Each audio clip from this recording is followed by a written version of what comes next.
Hey everyone, welcome to the first episode of Growing Together with me, Sonny Vasquez. And me, Cesar Santos. Cesar is my fiance, and this is a podcast where we discuss what exactly the name of the podcast sounds, Growing Together, everything that has to do with growth, because growth encompasses so many different things, different areas of our life, and we've been dating about 5 years now, gonna be getting married soon, and we've realized that this journey of growing together has been a bumpy but impactful one, and I think we just want to share just our experience and listen to and maybe help people out there that are on this kind of growth journey. So yeah, how are you today, Cesar? I'm pretty good. We're getting caffeinated here. We have our, Folgers coffee, hashtag not sponsored. And we're just enjoying the morning. Hashtag don't want to be sponsored by Folgers, not good coffee. Yeah. only thing the store down the street had. So yeah, but yeah, I mean, we're here. We're super excited to get this podcast started. So the kind of topic of today's episode that I wanted to discuss, because I think it's always relevant and will continue to be relevant in our lives and in other people's lives, is vision and purpose, and then going into a little bit of goal planning towards the end. So when I speak about vision, I'm talking about, I think you might know, but if anyone else is curious what I mean by vision, of like where you see yourself in like 10, 15 years, and kind of like, obviously I'm someone who believes that we can do as much planning as we want, but at the end of the day, life's gonna happen too. So like planning, knowing that things might happen, and also things don't always go according to plan, and that's okay. But I kind of want to discuss what are your methods for finding like your vision and purpose in this life. That's kind of heavy, you know. Purpose is a very interesting topic, I guess. No, it is. I mean, I'd say that to start, I think it's something that we've been doing every year now. I think actually was this the first year where we actually, before the end of the year, we sat down and talked about like our 1 year plan and like what we ultimately want to do in this year. We actually like create a board and like, I mean, we did that for the past, I think, 3 years. We created the board. I think just this year we were a little bit more specific with how we were gonna get there. But I think the biggest hurdle is just coming up with those points that you're going to put down on the board in the first place. And I think that has a lot to do, especially with me, has a lot to do with what I want to do with my life. And I think it all depends on who you're talking to, and everyone has different goals or things they want to do in their lives. Like, oh, I want to like, let's say, like, go to college and graduate or something like that. And for some people, it's other things. Like for me, it was like, oh, I want to learn these new programs. Like when it comes to like Unreal Engine and whatnot, when it comes to video editing, and that's because it has to do with like what I want to be as a person, and it's like ultimately I want purpose. My purpose, yeah. And ultimately, what my purpose is, I want to create something amazing and authentic. I think it's interesting because you guys can't see it even if you're watching. We have a board that's like sitting right in front of us, and it has our 2022 goals. I know a lot of people don't like setting goals because, especially at the beginning of the year, because they kind of feel like it's a little bit cliche, and a lot of people don't live up to like their resolutions or goals. But I always like to do it because I feel like it does give me something to work towards. And we're 5 months into the year now. And I'm looking at this board and seeing like where like we have made adjustments in our lives and where we haven't. Obviously, you have been learning those programs, so that's a good step. I think when it comes to knowing your vision and purpose, goals, or setting goals is a huge part of that.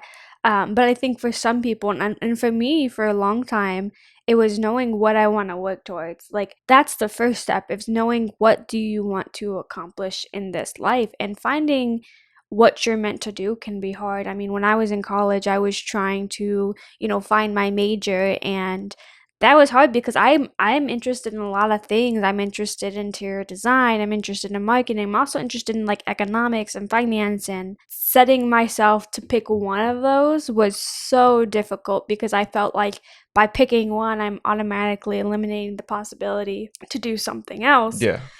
But once I picked one, I was able to set like goals within what I picked.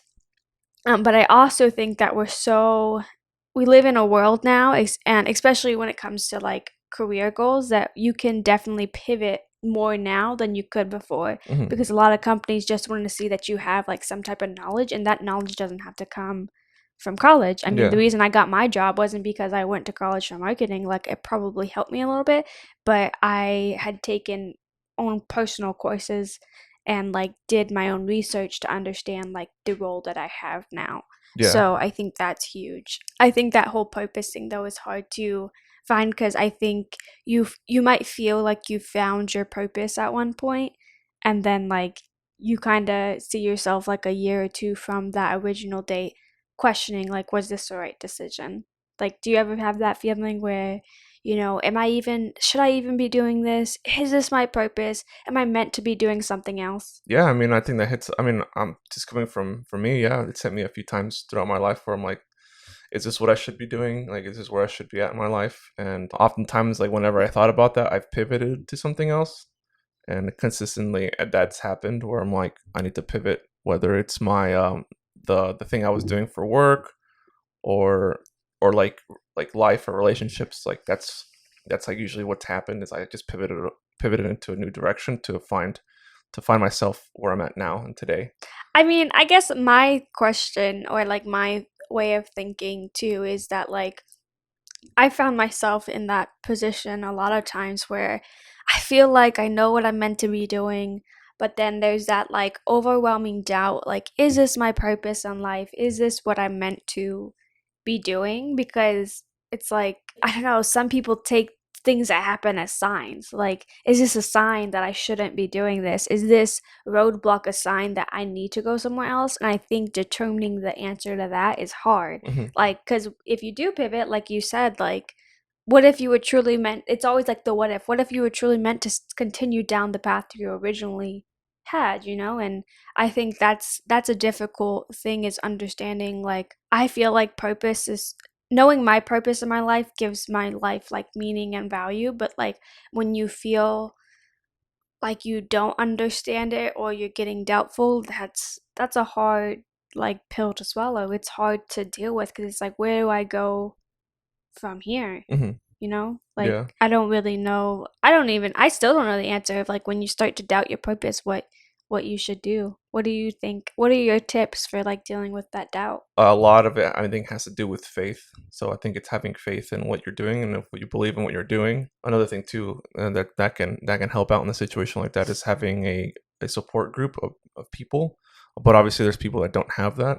You know, like, yeah, like there's some people that don't have a support group or whatnot, and into that, I just really do think that faith has a lot to do with it. So having, whether you believe in yourself and you're like, all right, I'm gonna figure this out, or you have someone else that believes in you, that helps out a lot, and where you can have like a sounding board to talk to. I think it does too, but I also think like you brought up a point, like some people don't have that like have that supportive group around them, and or the group that they do have around them, it's not that they're not supportive, but they have a different idea of where their life should go. And I think that's also a difficult thing for me, is that I have people in my life, but it's often they have a different idea of where my life should go, and like I have a different idea of where my life should go, and when we're on that like just on separate ends, it can feel like it can increase the doubt that you have and faith that you have in yourself. Um so I think that's a hard thing when it comes to finding your purpose and what you're meant to do, is you may have people, but they may have a different idea of what like success looks like for you. I mean, that's it feels like that's what we're chasing, is like our own version of what success is, and like that can just be really difficult to deal with if you either don't have people or you have people that think you should go in a different direction. I did have the opportunity to have a really good conversation with this guy. I'm probably gonna butcher his last name. His name is Tim Chiusano, I want to Oh say. yeah, I Yeah. remember that. Yeah. He's on TikTok. He gives really great career advice. And I reached out to him looking for like a mentor, just because I'm so young and I felt like having a mentor to guide me, and he's in a similar industry that I want to be working in. So I had a conversation with him where I kind of just got to ask questions that about even like personal growth, but I talked to him like, when do you know that like you're in the right place? I love my current job and I want to continue to move forward and I believe I can there, but it's like what if there's my in my mind I'm like what if there's better opportunities? What if like I need to pivot to get to my end goal or I need to just switch like not even switch like my career path, but just move to a different company in order to get to where I want to be. And there's always that what if. And he told me basically the best opportunity that you have is the one that you have right now. Like I have a job. So like why not put like 100% effort into it? Like, as Ron Swanson says from Parks and Rec, like don't half-ass two things, but full-ass one thing. And that really resonated with me because I'm someone who I'm constantly being told by like my coworkers and just people that I confide in, like, you're so young, like you have so much time, to figure the rest out, to move forward in your career. It kind of just reminded me to like be happy with what the opportunity that I have right now because I'm truly so happy with the job I have and the work that I do. And I know it also would be a risk in itself to move to Hmm. a new company, even if it was a better, higher paying position, because like I might not enjoy it as much. So it kind of just, this guy made me remember that you just kind of got to live in the now. You've got to take the opportunity you have right now and make the most out of it. And I think, not that I do think opportunity will come to you eventually, like when you're high enough in your career. I think there's just this emphasis to always figure out the next best thing. Like, what's the next best thing I can do? What's the next step? And often, like, sometimes you have to stay somewhere a while to know where you should head to next. I mean, you're at a different point in your career. You're pursuing YouTube and the content creation. I mean, you've had pretty good success with your videos and your TikToks, and it's not a traditional route. What do you think you're dealing with right now in terms of like your vision and future? Yeah, no, of course. Like we've all had doubt. Even working before for the company I used to work for as well, I had a lot of doubt with what I was doing there too. Even now, I'm having issues with my computer, and it's like it kind of gives me like, should I be doing this if my computer's giving me problems? Or I'm having to work around to get something done, and it's taking a lot longer. But and that brings up a good question if I should even be doing this in the first place. And ultimately, I know I should be doing the content around that, the content creation I'm doing now, because I know I like to do it and I like to experiment and create new stuff. So, I mean, that's where I find myself now. And it's just more in the realm of just creating more like, as fast as I can. I know that there's that also that's part of creating content, because it seems like people, especially kids nowadays on TikTok, they're just like creating so much so fast um, on that platform, and they have limited resources of just using their phone. So that blows my mind all the time too. It's like, man, like these guys are just using their phone, editing it, whether it's through a $5 app or whatever it is. Like it's pretty Or cool what they're just doing. even within the app, I think there's a lot of room for creativity. Yeah. But I think the interesting thing about us and like our relationship, especially the careers that we have, like we both have gone down different paths. Obviously, like I took a traditional path because at the time of my upbringing, that's what you were supposed to do. Is like you're supposed to go to college, get your degree, find a job in your field. And mine was a little bit delayed because after I graduated in 2020 in the pandemic, and I stayed with my retail job working at Target for another year and a half Hmm. before I found a job in my field. That wasn't the path that I thought I was going to take either. I mean, I thought that like right after college I'd find a job in marketing, but it proved to be a lot harder Hmm. within the pandemic. But you've taken a different path. Obviously, you went to college for a couple semesters, Yeah. but you just immediately started doing what you knew and what you enjoyed. Hmm. And I think that's something that's becoming more common now and more accepted. I still think there's a little bit of a stigma around it, but it's definitely becoming more accepted to find your purpose by in other means and other methods. Like the traditional route is no longer to go to college. There's a lot more stories you hear about now of just going straight into a field or taking a course, one course or a certification online to start your career without having to go through like the 4 years or even like 6 years if you're getting a master's. And I Hmm. think that's interesting, but I think it's also scary too because when you tell people that, I know that, like, for instance, like, it's with my parents, like, if I'd taken that route, they might have not been as enthused about it. But Hmm. I feel like your parents were always very supportive of like what you wanted to do. They have been for sure, and again, and just to touch on that first point you're making, at it is unconventional. I guess, yeah, I guess the word would be unconventional. That it's a lot of people are doing similar things where they either are going, full in on doing something for themselves, whether it's, content creation, whether it's some other sort of business that they may have, came up with, from manufacturing or whatever it is. Having supportive parents is a big part of it. Ones that, like, obviously aren't going to judge you for not doing what they think you should be doing. Like, they, obviously everyone's parents has a, like a like a goal or a vision for their kids, growing up. They always wanted you, or in my case, they've always wanted us to, like, be better than what they did or what they're doing. When you tend to stray away from what's quote unquote conventional, like, oh, you should go to school, you should go to college, get your degree or whatever.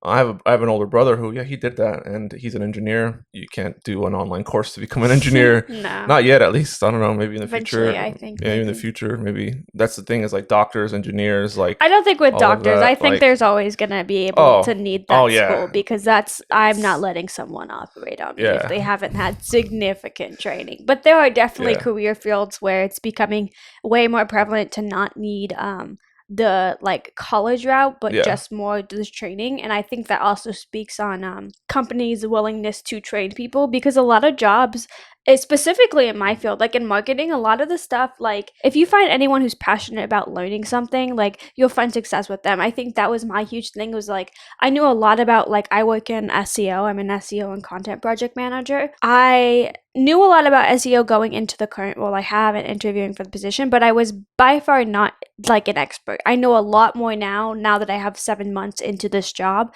than I did when I first started. I Mhm. learned a lot because I had hands-on experience and they were willing to teach me. But I also think that, like, it is interesting for you that, your older brother went to your oldest brother went to college and went that route. And I think because I have siblings too, had I been the one, like, to not take that route, it would make me a little bit nervous though too, because you kind of have to live up, like, parents say they don't compare, and yours probably don't compare as much, but parents compare like the paths that their children take. Yeah. Did you ever want to take that path, or did you ever want to, kind of follow in his footsteps of like going to college and getting like a degree versus the way that you did it? Yeah, I mean, I was never as interested as he was, to, like, the sciences, and, like, what it takes to be an engineer. You need to know a lot of math and calculus and all these other things. That was one of my opportunities growing up in school. Like, I well, not to say I barely passed my classes, but I always struggled in them. So that was like one of the things to me, like, oh man, I don't know if I'll be able to, be, whether it's like computer science or something like that. But I did, however, in my high school days, I did want to be like an automotive technician growing up. I actually went to school for it. But once I actually had the opportunity to actually go to a shop and, like, I guess, yeah, basically intern. I was there for like a whole month. Um, just going and, like, shadowing people and, like, actually Hmm. working on cars. I actually realized, like, man, I actually don't want to do this. And it's like, why would I? I mean, I You just didn't felt want to like, do it as your job, but you definitely yeah. still enjoy working Oh on yeah, I cars still in do. personal time. Yeah, no, I still do. I just realized, like, man, I don't see myself doing this like I thought I was. Like I thought I would. Working for like a Ford or GM or whatnot, or having your own shop. Yeah, I just realized, like, man, I need to do something else. To me, that would be such an internal struggle, right? Like, your high school was your program was geared towards automotive, and Yeah. that was kind of your plan. Hmm. And then you decided like you didn't want to do that, but Hmm. you'd spent this time, like, studying this stuff, and like you kind of know it like the back of your hand. Like, what did that feel like? That pivot of like, how did you know where to go next? Well, that's the thing, is that I didn't know immediately what I was gonna do next. What I ended up doing after that had a lot to do with the influences of people around me, like the people that I surrounded myself with. At Yeah. the time, it was more about, like, hey, we have a business idea, like, let's do these bags, and that's where I'm like, hey, I can probably learn how to sew, and that's when I began to learn how to sew, and I gained, and I still have this interest in creating products, like whether it's soft goods or hard goods, whether it's like 3D printing, or whether it's like designing like a bag or a shirt like from scratch. It's kind of like a skill that came from automotive, because automotive technology, like being an automotive technician, it's very hands on. Like, Yeah. like there's a lot of books you need to read in regards to like how to fix a certain thing, or a manual to fix a certain thing. And when it came to like designing bags, it wasn't it was I had to do all the research myself, like, because I Yeah. there are schools for it. You could literally go to a fashion design school for 6 months or a year, like 20,000 something odd of dollars to learn pattern design and development. I ended up learning everything online, like through forums. There were some YouTube videos at the time, um, and I learned all of it on my own. And that's the thing I've realized, that even with automotive, I just love to learn things on my own. Whether it's what I'm doing now, or whether it's video editing, like I'm learning a lot of it just by doing it. And I guess that was a pivot. The pivotal moment was for me. It's like, as long as I can learn what I'm doing on my own, like I can pretty much, I feel like I can pretty much learn anything. I Yeah. think too it's interesting to bring up because your eldest brother, I mean, he took the college route, and I want to say, like, obviously he's passionate about his job Hmm. that he has now, and he Yeah, loves he his loves his job, job. and I mean, he's so smart. Like, honestly, like, I admire him for how smart he is, and just how hardworking he is. But I also think that comes from, and because I grew up with a lot of people, and I went to college with a lot of people who were first generation, and there is that kind of pressure to do better. There's a lot more pressure to do better than your parents, Yeah.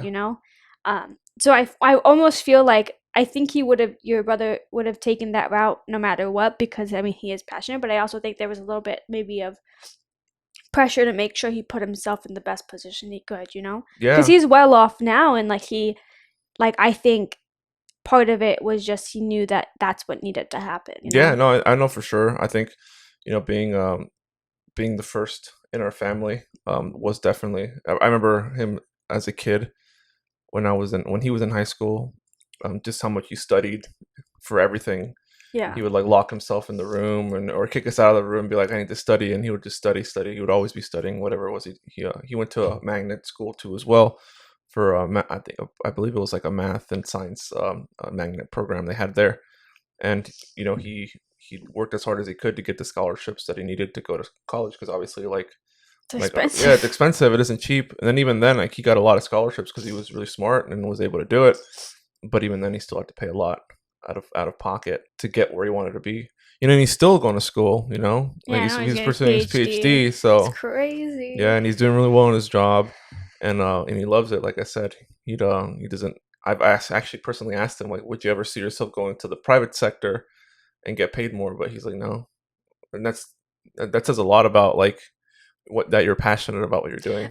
That's what also makes me think. I don't Yeah. think that, like, obviously it was so much. Like, I say that, like, he probably had a little bit of pressure to obviously do Hmm. better, but like he definitely did still end up pursuing what he loved. I know other people who have been in situations where they pursue what they pursued because they know they have to do better, and like not necessarily because it's what they want to do, but they want that security and like the stability Yeah. of like. And I think that's a hard thing, like when you go back to vision and purpose, of like sometimes your vision and purpose is different from what will provide you with the better like financial stability. Hmm. And I think that's where people are like kind of also torn, like, do I go after the money and the stability that can come with it so I can be better off than my parents? Or do I go off what I'm passionate about? And I know I had this conversation a million times with my parents when I was in college. Like when I was entering college my freshman year, my dad was like, you should major in health administration or something in the medical field. You should do that Hmm. because there's money there. This is where the money is. And I was going to do it. Like, and then I was like, no, I need to pursue what I'm passionate about. And originally, my major was going to be creative writing because I love writing and I knew I was good at it. Still love writing too, No, though. I do, Yeah. yeah. But I also had an understanding that if I went that route, it would be very difficult to have the stability that I also wanted. So I feel like I met in the middle with marketing. I can still use my writing abilities, but it's also kind of business focused. You have a great understanding of how business works Hmm. too, and like it's kind of a little bit intertwined with advertising too, and that piqued my interest because it's creative. Um, But even after I told my parents that, it wasn't until like I was about to graduate where my dad realized that there was a spike in the need for like marketing people. There was a spike in like how much marketers can get paid. Yeah. And my dad then kind of was okay with it because he knew that like I could find money in it. It's not a bad way to look at it. Like I can understand like why my parents look at it like that because of the way they grew up and all that kind of stuff. But at the end of the day, I've had to explain several times to not just my parents but people around me that I'm pursuing passion. I'm pursuing purpose. I think the money finds you eventually, especially in my field. Like I don't make like, I make okay money given like the circumstances. I could make more, but like I'm not gonna.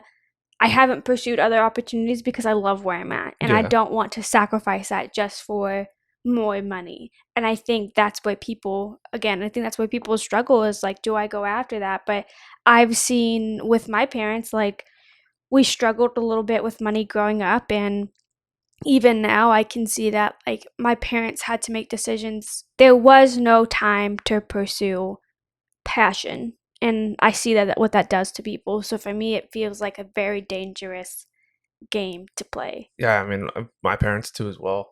I wouldn't say they were in the same shoes as yours, but yeah, they struggled a lot too.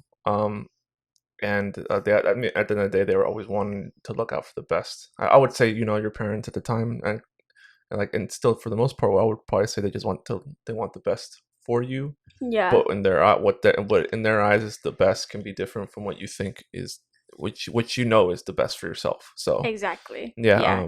man, it's like one of those like it's like a balancing act. Yeah. And for some, like you said, and like in the beginning of this conversation, it's like for being like the first in your family to go to college, to go graduate, get your degree.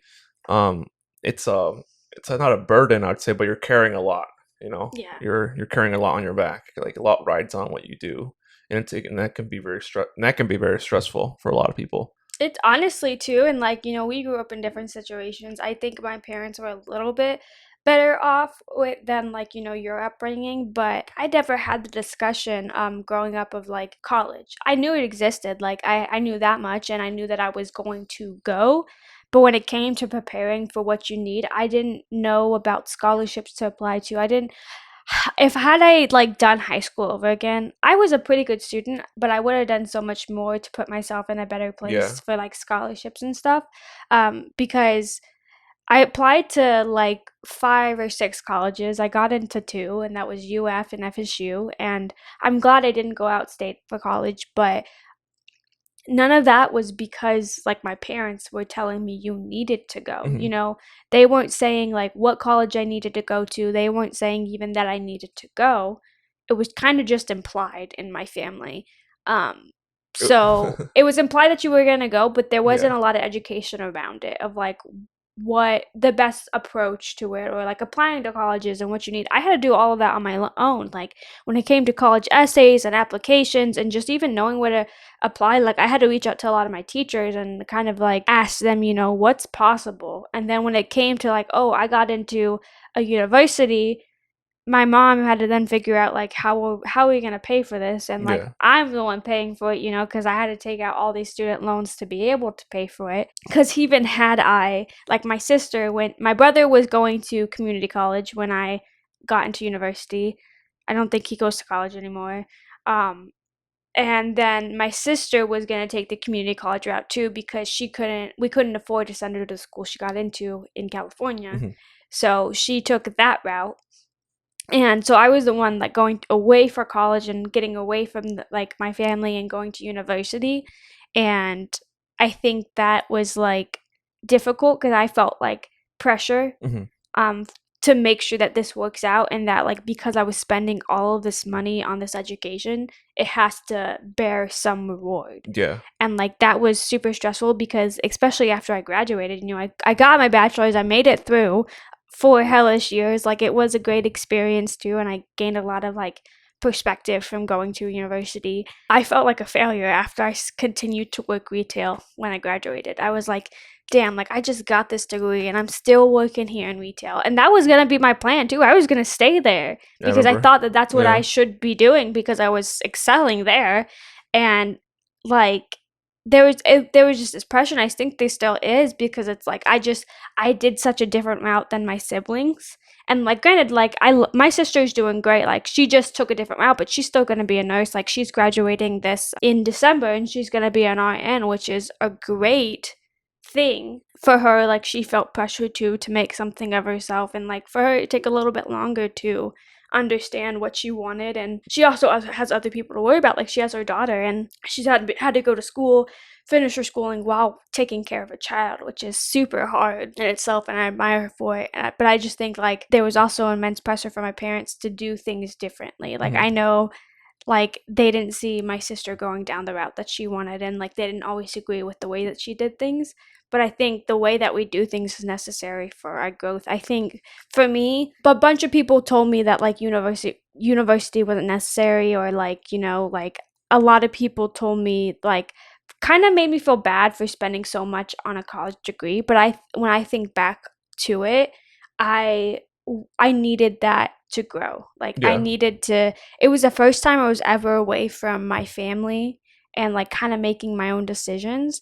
And as someone who was super shy and introverted, it was what I needed to get out of my shell and gain perspective and become the person that I am and get more comfortable with who I am. So when people tell me like, "Oh, you paid this much for like a piece of paper," I'm a little salty that I paid so much for a degree, but I wouldn't take back the experiences I had and the people I met. And just also like I worked my ass off in college, not just in the classroom, but I was working full time when I was in Hmm. college. So I was working 40 hours a week. I was taking 5 or 6 classes a semester. Like that's hard. Like, and I honestly hate that, like, I also didn't have the college experience that a lot of people have. Well, I was literally just having a conversation with one of my friends, Spencer, the other day, about how while I got the college experience, I didn't get the college experience because most of my time was spent in the classroom or at work. I didn't get, like, I pursued one internship that was in town, but had I not had to work full time to provide for myself, which it's not a pity party. Like, I'm not mad that I had to do it. You need to make money. I get it. I could have pursued like an unpaid internship in a really cool place, like in LA or New York, a marketing internship that might have helped me a little bit more getting a role after college. Yeah.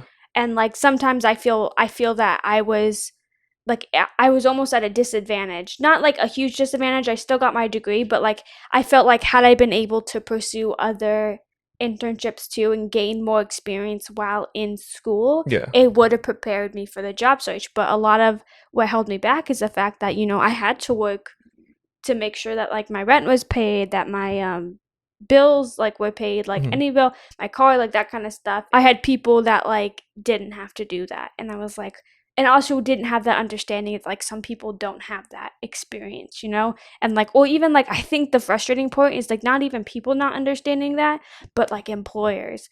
They're like, Yeah. well, like why didn't this person like not getting opportunity because you don't have experience? I'm like, dude, like I just got out of college, like this is an entry level position. You're supposed to teach me how I'm supposed to grow and learn if you won't teach me.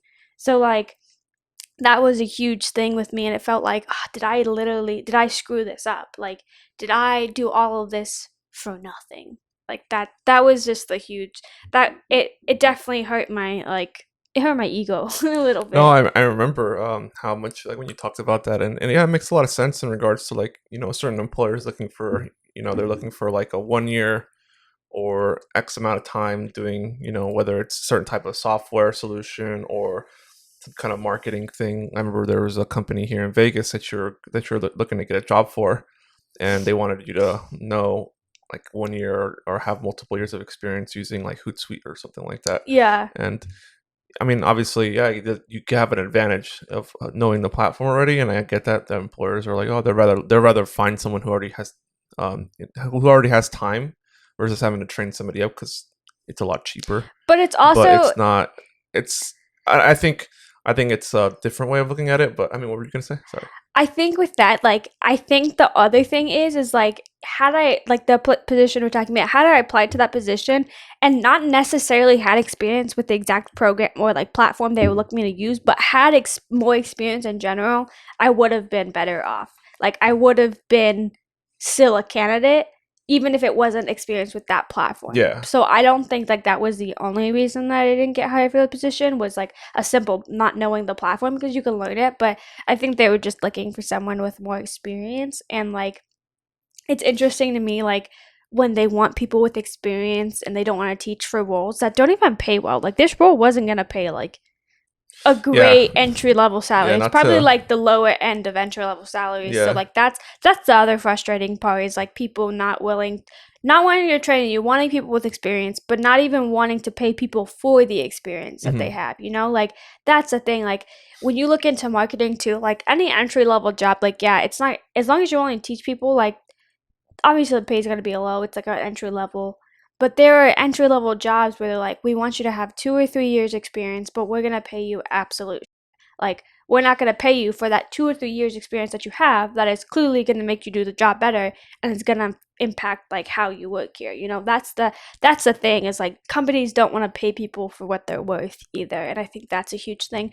I'm on LinkedIn a lot, you know, for my career Yeah. growth, and I see that so often, is that people don't want to pay people, or they don't want to like say what the salary range is. I'm on like career TikTok, and I get a lot of TikToks where people in companies will talk about, or recruiters would talk about, how companies won't disclose the salaries, but then when it comes to people applying, it's like, well, you're out of my salary range, like, can you go lower? At like the company asking people Yeah. to go lower, and it's like, no, like, this is what I'm worth. And like, it almost makes it pointless to apply, because it may be a great position, but it's like, you're not willing to pay me what I'm worth. And you're like, companies should just disclose that to, like, you know, if they can't pay people that, then they shouldn't be asking for certain, I shouldn't be interviewing certain candidates. And then that also goes back to like knowing how to negotiate your salary and what you're worth. Like, that's Yeah. something that I didn't do. Like, when I got my job, they asked me in the interview how much I thought, like what my salary range was. And coming from retail, like, you won't ask that Yeah. question in You an know, you're interview, not. even like, because I worked at Target, and I started as a team member, and then I interviewed for team lead positions and I got it. But they don't ask you that when you become a team lead, because the pay is pretty set. Like, it's higher than obviously a team member, but like, you don't get to negotiate your salary No, at you that don't. point. I'm not even sure if you make it to the next level that you really negotiate your salary. I didn't even learn how to negotiate my salary, but when I had that first interview, um, all 3 interviews for the company I currently work for asked me for my salary, and I definitely lowballed myself. I think they posted what the salary range was, but I also wasn't as, I don't think I looked into it as much, because I just really wanted the job. Yeah. So had I had I kind of valued myself a little more, I probably would have asked for a little more than I did. Yeah. Um, but you know, I get paid well. Like, I can't complain. I do get paid well, considering like it was an entry level position, and I didn't have like as much experience as I could have had. Like, I had experience. Like, Hmm. I did my own like digital. I did a digital marketing boot camp, and I really got into SEO and learned a lot for this position, because I was really interested in SEO. Um, but I think had I known how to negotiate better too, I probably would have been better off. And I think that's something that like they don't teach you, and that's a huge part of knowing your worth and growth, is like in career growth, like, you need to know what your skills are should be valued at. There's Hmm. research you can do, but no one teaches you that. Like, had No. I learned that in high school or college, like, these are the things that they should be teaching you. Did you ever learn anything about that? Like, No. I mean, that's the thing. I know. There's. It's crazy to, especially nowadays. Public schools like the high school I went to. It was a magnet school, but um, even though it was they had a magnet program, and there's like a bunch of them nowadays in Vegas. They didn't teach like finance and stuff like that. However, I just learned recently that the school that I went to, like ranked number one in the U.S. for like public high schools. damn. Yeah, and they've always been like top 10. But like, Number one in the yeah, US? look it up. No way. I'm not kidding you. I thought Yeah. Vegas had the worst school system. Well, Let me see. yeah. I Top mean, like, 10 I think we public high dropped. schools? Just look up like SECTA or Southeast Korea Well, Technical I'm looking Academy. at the Yeah, top 10 public schools. and they just won the award You mean for in that Vegas or like in the in the US? U.S. Best high Yeah. schools in the US. There's literally an article. Where I was getting with that is like, yeah, they didn't teach that, but now they do. they teach like personal finance and stuff like that. They had a class when I was there, but it wasn't as, if I recall, it wasn't as intensive. But then again, maybe it was, you know. Um, but yeah, no, I mean, you're never taught like, hey, this is like how you're gonna negotiate your salary or anything like that. You're kind of taught like you got to go to college or a technical, or go to, go to a community college that can teach you the rest of the skills you need. I do see the article where it Oh, says you found it? SECTA um, is the Clark County School District's first career and technical academy. It's has been named the number one magnet school in the country. Yeah, there it is. Yeah. But where, other than this article? It was awarded through, because you have to. I don't know if they have to apply or something like that. I know they've been ranked 10 or something. They were always the top 10, but now they're ranked number one. They recently did a bunch of stuff. That school looks way different from what it was when I went and when I graduated. That's crazy. Yeah. That's good though. I mean, I think schools are changing too, Hmm. what they teach. Based off, feedback, hopefully. Yeah. But yeah, when I was in school, I'm trying to think if I learned anything in high school, like, Oh, or actually, even did you in learn anything valuable? college. Did you learn anything valuable in? Do you remember at least? Because I feel like high I school is a th- blur for especially when it comes to growing. Like you're to me, I look back and I kind of just remember some pivotal moments when it came to like what I know now, and I always think back, man, if based on what I know now, I wouldn't have chosen automotive technology. I probably would have chosen like graphic design but or something everything like that you that. chose So led you to where you are now, and exactly, that's the other yeah, thing. When I think high school, I still remember it was 6 years ago, which is yeah, crazy to think about how it's long ago I was in high school, because it still feels like yesterday. That's such like adult thing to say. Feels like it was yesterday. But I don't think I learned so much in school as I did the experiences and the teachers. I had some of the best teachers in high school that I still contact these days that literally made me believe in myself. I had a APR history teacher. His name is Hoovy. The one of the best people on the planet. Him and his wife. His wife is an English teacher. She is incredible, incredibly passionate teacher, which just makes for a great learning mhm, experience. But just someone to have in your life that can teach you a multitude of lessons outside the classroom too. But my flag football coach was also my APR history teacher, and he kind of made I was pretty shitty in the beginning of APR history. Like I was not doing well on tests, but he really pushed me, and like I studied so hard, and so whenever I would do well on tests, like he'd be like, "Great job, Sonny," and like or like in on the field, like I played flag football, he was my coach, and like he pushed me and he made me believe in myself when I didn't have that confidence myself. Like he knew I could do it before I knew I could yeah, do it. And that's some having those teachers made my high school experience like so. I had a teacher, his name was Mr. Blevins, who I didn't think like from literally meeting me my freshman year. I had him, the only AP class you could take your freshman year was AP Human Geography, and I didn't pass the AP exam, but that's not the point. He was a great teacher, funny, but when it came, we started like the college discussion, like, oh, where do you want to go to college? Where do you see yourself? And I told him that I always wanted to go back to California, and he was like, you should try Stanford. I was like, do you really believe that I can go to Stanford?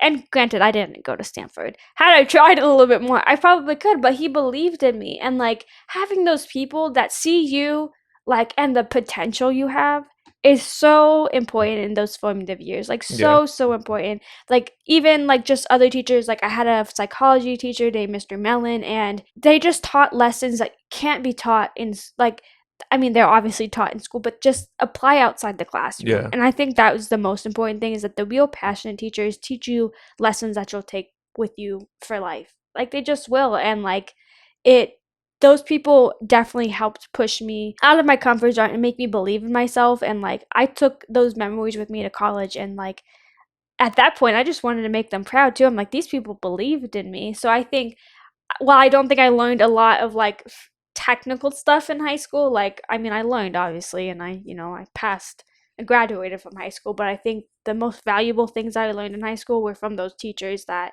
taught things that like just people who are following the curriculum aren't teaching.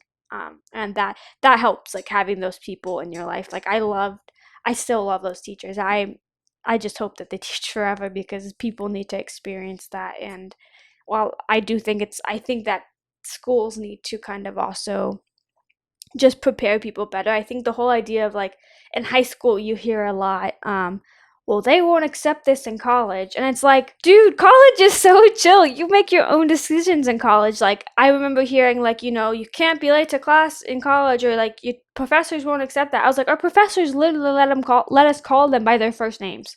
I had a professor my first um year of college, my English professor, he was like, call me Dave. And I was thinking like the classes were going to be way more strict, and there are some professors where it is, but they don't prepare you. Like nothing up to life prepares you for college. I don't think. I think what it, because I've heard similar stuff when I was in high school, like, oh, if you're gonna go to college, you need to do XYZ, whatever, or the teachers are gonna be this way. I think when they were in school, that's how it was. Like I would probably say that Wharton School of Business is like one that like, immediately pops into my mind. It's like one of the it's like the most difficult school to get into, like as far as for a business program. And then like I forget the I percentage should try rate. to apply. No, there's a percentage rate of like people who get in and then they end up failing out because of It's how hard. it's very hard. So like I think maybe certain colleges that are still like super hard by the book, not by the book per se, but like they have like strict rules and like because they expect like people that come in through this program, they're gonna leave as like leaders in an industry or something like that, But you know. And but it's here's different a from that's like the thing yeah, though. We put these placements of our heads of like what good schools are, and like a good school should be so difficult. But like there are people who go to like just an average school and yeah, like accomplish great things, but also like FSU is one of the top 20 yeah, universities in the country. It's a great school. We have a lot of award-winning programs hmm. there. They have a college of entrepreneurship. Like they have, Oh yeah, I remember and you told me that. Yeah. yeah, and it's someone funded it. I can't remember his name, but I was actually gonna do that too before I decided on marketing, because they have two different routes when it comes to the College of Hmm. Entrepreneurship. They have the nonprofit route, or like just a business. Hmm. And like it's a award winning program, and they're having a lot of success. They also have a great advertising program. They also have great sales programs. Like they have so many great programs, and like FSU is a hard school to get into, but it's not the hardest. And like I think people place so much emphasis like, oh, I went to Harvard, or oh, I went to the Wharton School of Business, Hmm. and like they make these programs so hard to like weed out like people who they don't think should be doing it or can't do it. But then there's also people out there that can do it, that just find a different way to do the same thing. You pay for the prestige and like the title, Yeah. like because people will look at that and be like, wow, they'll see you differently, which is another problem. Like that's why like I kind of felt pressured to go to university, because I know that's going to look good on a resume versus, yeah, I went to community college, did the same thing, because like people just see it differently. And I mean that's changing a little bit now, but still when I was going, it was very like, these big names are gonna get you somewhere. Just having this on your resume or having your degree from here is gonna be helpful. But kind of going back to, I don't think I learned anything in high school besides the life lessons from teachers. I also think college, like, as much as I hate to say it, there's not a lot. I learned a lot, like, about myself, but, like, when it came to the classes I took, like, I learned a lot in my marketing classes, but they're insanely outdated. Like, I was there's actually gonna no ask. class. There Yeah. might be changes because they're constantly adding to like curriculums in Yeah. college, and like it's much easier to make a college class happen, like to add different classes. But I didn't learn anything about SEO in college. I didn't learn anything about like paid ads in college or digital marketing. Like there wasn't even a digital marketing program. It was just marketing. Now colleges, like I'm getting ads for like USC has a digital marketing masters, um, and they're adapting their programs to kind of be more, I guess, like relevant. But Yeah. like when I learned in college, the probably most helpful thing that I've like learned was a case analysis class, like solving big marketing problems, and like that was more analytical, and like I'm really good with numbers and data and pinpointing like how to kind of Hmm. change them. So that was helpful. But like the other classes I took, as much as I want to say they were like super helpful, like I don't use any of that. It was just to get my degree. What I use now is like I do know I think they were helpful to understand big marketing principles that aren't going to necessarily change, or like aren't changing as much. Hmm. It helps you understand the big concept of marketing, but when it comes to understanding like the like actual physical like skills that you need to have, there's not knowledge, there's not like classes there when Yeah. I went, which is so frustrating going into a field thinking that you're prepared, and then like you don't have any of the skills that you need, Yeah. like that's what's crazy. Is like college is supposed to prepare you for like the job that you'll eventually have, but it almost doesn't. And it's crazy because I took a sales class because I had to as a part of like my degree, and the teacher literally told us most of you will end up in sales. Like most of you end up, and I was like, and I love this. He was a great teacher, so I understand why I said it, because a lot of companies advertise sales positions as marketing positions. Yeah, I remember you But they're told me that not the too. same. Yeah. They are not the same. They do coincide. It is important in a company to have a clear connection between sales and marketing. Like they need to be on the same page, because sales are selling the products and marketing is like, marketing the product. So there needs to be a connection between the two, but they are not one and the same. And that always made me so mad, especially when I was applying for jobs and trying to, grow in my career, of applying for a job, looking at the job description, it's a sales position. Like, Yeah. like that's just so annoying. And here in town, we get a lot of that too. Like, I won't name which casinos, but a lot of the All of casinos the here. casinos Yeah, do that. They'd be they're like, like, "Yeah, you're going to be a digital marketing coordinator." It's it's a literally just a sales position. it's either Concierge, like yeah, front desk yeah. sales. Yeah, And I'm like, that's yeah. not marketing. You can't advertise it that way. It's crazy to think, but like, I mean, Vegas is like, without the casino industry, we wouldn't be here. I don't know. I think that's not true, because we're growing more into sports. So I think Oh, and the entertainment. we could pivot if we want No, to. for sure. I mean, now it's pivoting more into entertainment, sports, entertainment, like, but because the casinos have seen like the drop in numbers for the years of like gambling. A lot of people still gamble, the casinos are still making money. I think they're actually doing better now though, because post pandemic. Oh yeah. So like sure. it might be going back up. Yeah, I just know that a lot of younger people don't gamble compared to the older people. No, that's the whole thing. There's no money. But however, they do have the money to go if they want to go to see something entertaining, whether it's a comedy show or a sports venue.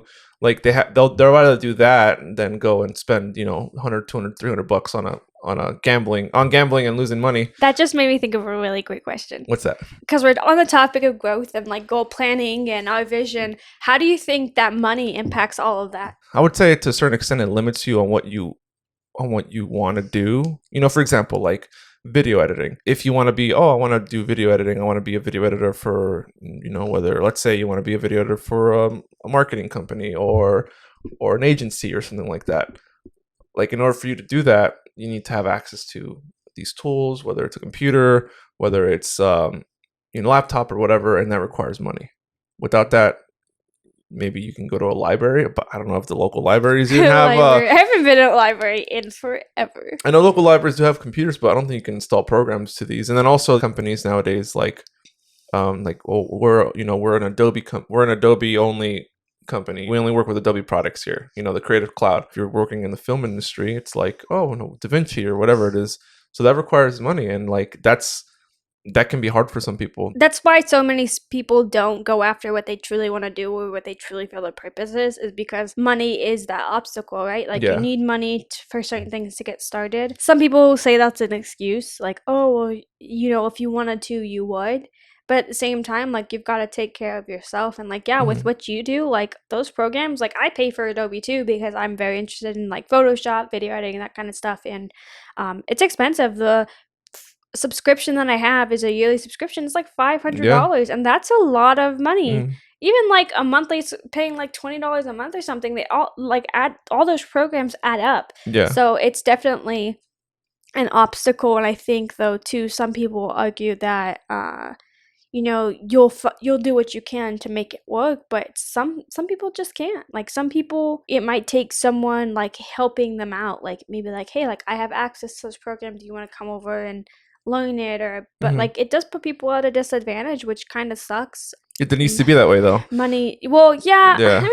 I mean, Adobe. I can go on an Adobe tangent all day. But like even just outside of Adobe, right? Like for instance, the traditional route was to go to college, but you know what you need to go to college is money. Even if you go to a community college, the reason that I had to take out all of these student loans was because financial aid by the like FAFSA is determined by your parents' income, assuming that your parents are going to help you pay for it. So they determine that a certain amount that they think your parents are going to contribute, and then they determine what type of aid you get, whether it be grants or subsidized or unsubsidized loans. Hmm. And had I filed like as an independent, I think it's an yeah, I'm not a dependent of my parents. If I filed as not a dependent, like I could have gotten a lot more financial aid, but because my parents were still at that point claiming me on their taxes, I didn't get nearly as much financial aid as I could have, Yeah. because I would have received a lot more grants and stuff that I didn't have to pay back. But not only do I have FAFSA loans, I have private student loans. Like, so my loans in total add up to like $90,000, Yeah. $90 and It's crazy. all for college. And like that's not accessible. Like being able to go to college, like it's just hard in itself. Even a community college, like my sister has loans and she went to community college.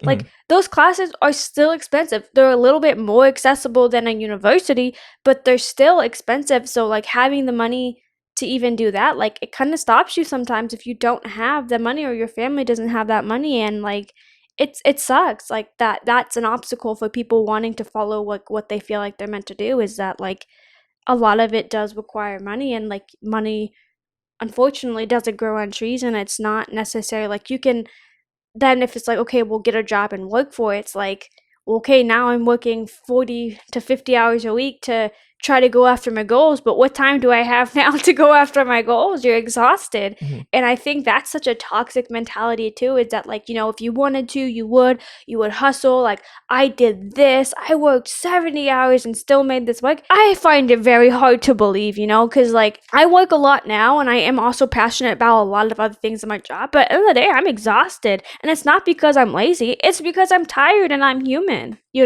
And I think that's a toxic thing in our culture, is that like the idea of like you've got to literally kill yourself to make your like dreams happen. Like I saw a really good conversation.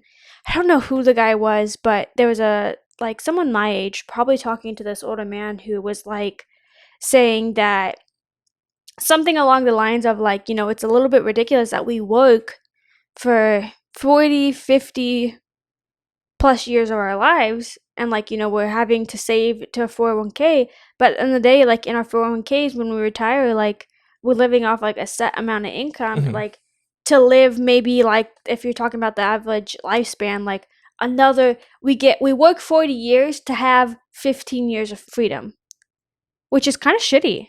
Like that sucks. Like thinking about it, it's like we want to live our lives now. We're alive now, but like a lot of people are like, I feel like we're in the situation where we don't get to do a lot of fun things because like we're just trying to make ends meet. Hmm. And like it's unfortunate because I don't know, I feel like the world is just very contradicting. Like everything that people are saying is like, take care of you, but also like working so hard that it kills yourself. Like burnout is a real thing, and I think that's a part of like creating boundaries is also a part of growth, Hmm. of like knowing like what you are capable of and like what is okay. Like I'm someone who struggles to put a boundary between like work and like my personal life. So like, to be honest, I'll work like 10 to 12 hours because I grew up like kind of with that mindset of like this is the only way like that I'm gonna Yeah. succeed. But it's kind of toxic because it's exhausting. I mean, you see me, like I'm exhausted some Hmm. days. Like all I want to do is sleep. And like at that point, it's like I'm not living my life anyway, because any free time that I have, I'm just sleeping.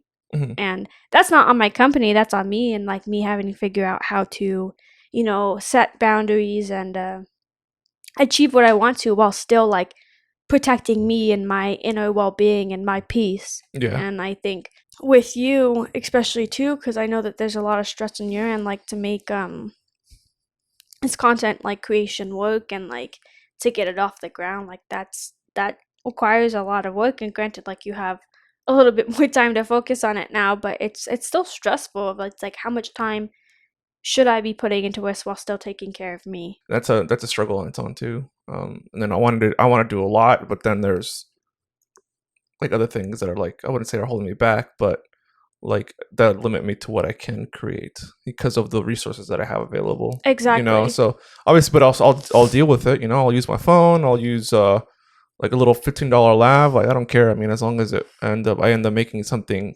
like as long as the content's good. And impactful. and impactful. If it isn't, doesn't matter like what I do. Someone can literally shoot it on their phone, and people have done that. So I'll do what I need to do in order to make something work. When I first moved here, you were working a lot, and I'm granted I was working a lot. I worked 2 p.m. to 10:30 every night, which is late, and you were working pretty much like 9 to like 8 p.m. And I know that that caused a little bit of tension in our relationship because we didn't have much time to spend with each other. And like the idea was that you're putting in all these hours to make something, right? To Hmm. make something work. But at what point is it too much? At what point is it shouldn't affect your personal life, you know? It shouldn't. And I think the idea at the time was that like um this is what you have to do, and like for instance, I had to be okay with that, but I was talking to you. I was like, you need to have work life balance, you know? Like you got to take care of you.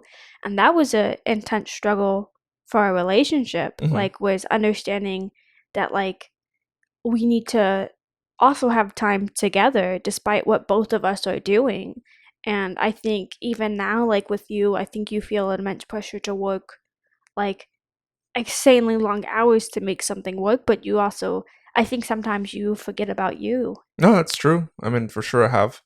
I think a lot again has a lot has to do with a person's mindset or where they're at in their life. Mhm. I mean, I've told you this. Like, if a person doesn't have responsibilities, they'll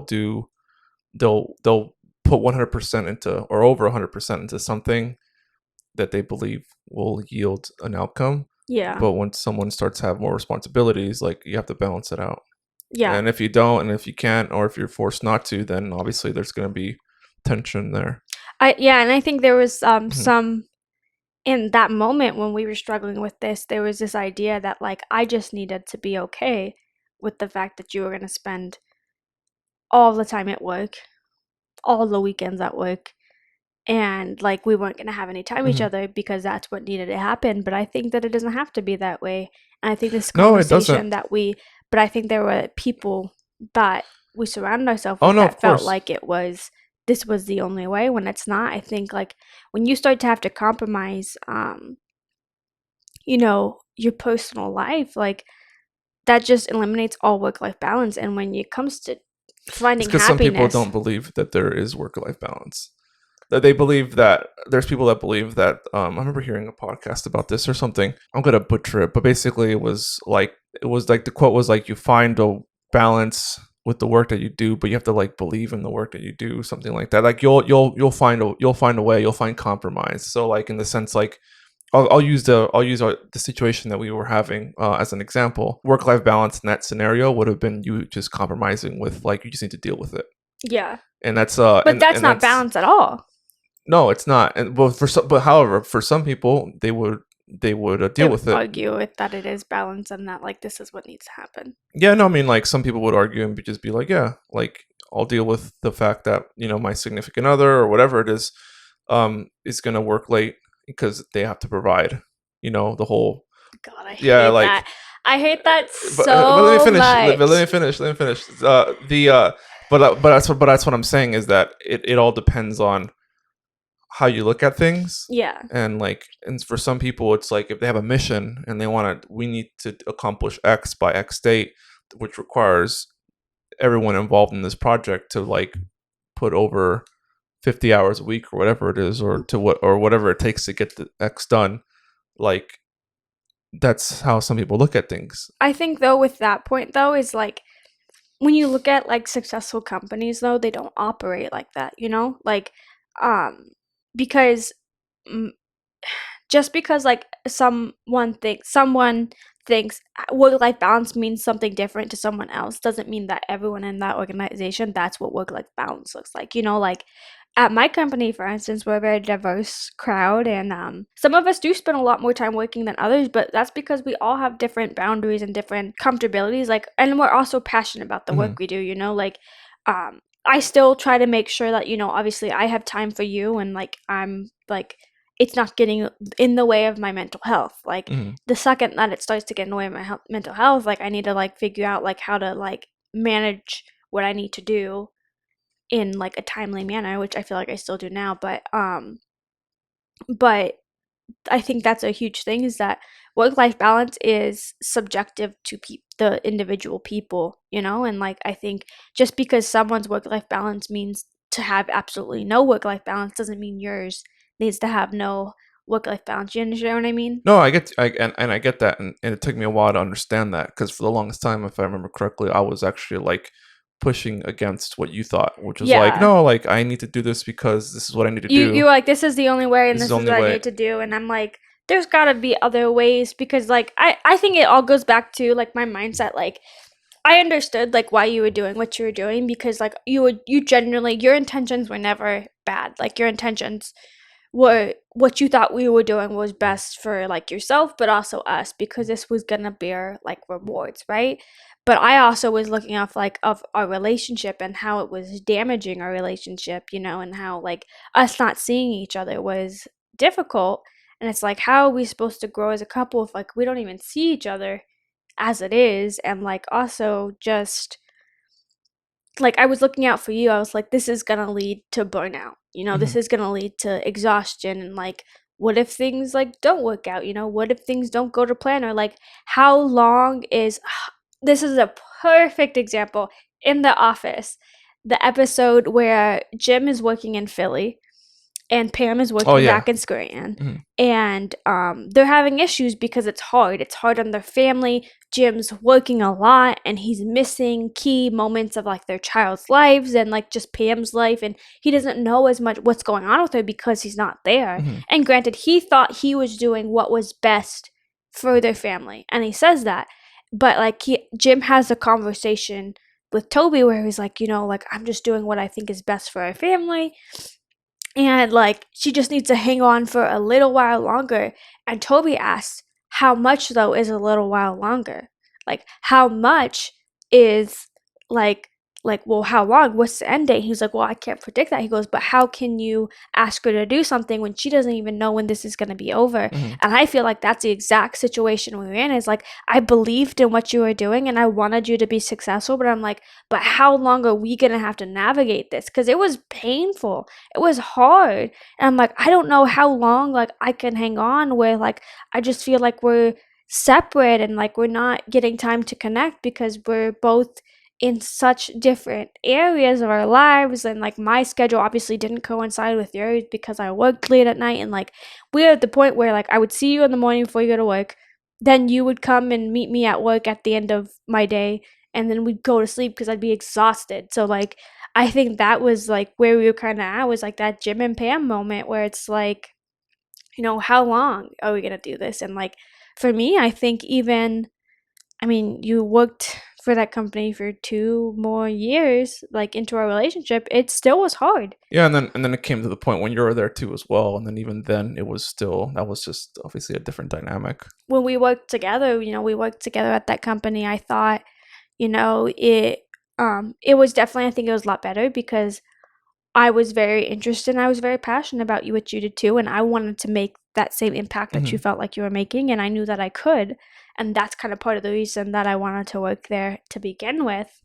And you know, but it still had its own challenges on a relationship. I don't think the issue was working together. I think it was that then we still worked very long hours. Like there were days that we were at the office till 8, and there were days that we were working when even when we got home we were still working on something. And like there just was no balance too, especially because like you'd be getting text about certain things when we're at home and trying to like, you know, separate it, you know. Hmm. And like I think that it's good to have that separation. Like even no matter how passionate you are about your job, I think there's good to have a separation. And throwing in like another reference to a show, there's an episode of Parks and Recreation with Leslie and Ben, and Leslie has a hard time separating like the Parks Department and her and Ben's relationship because Ben's a city manager, and he said, "Can we just not talk about work stuff when we're at home?" And she says, "Okay," but the second that they get to work, she wants to talk about work Work stuff stuff, and yeah. get him to like agree to something, and he was like, it's hard to navigate a relationship that way Yeah. too, is like separating that. But there's it's important to have that separation of like talk about work at work and talk about like home at home. Like just Yeah. separating the two is super, I think that's important when you're establishing boundaries, and when you're planning your future, because I'm passionate about my job now. Like I said, like I absolutely love my job. I love the people that I work with, but I still understand that like I need to separate like my work and what I do and then my personal life, because that's the only way like it can't be intertwined. Like it's just it gets too messy. But some people argue and find say that they can do it. But I mean, everyone's different. So I mean, it all depends on who you talk to, which is why like for some people it just doesn't work, and they have to find someone who's willing to sacrifice everything. I think though So too, like because for instance, like when I worked at Target, like Target's whole thing, and I'm just gonna preface this by saying that like I love the people that I worked with at Target.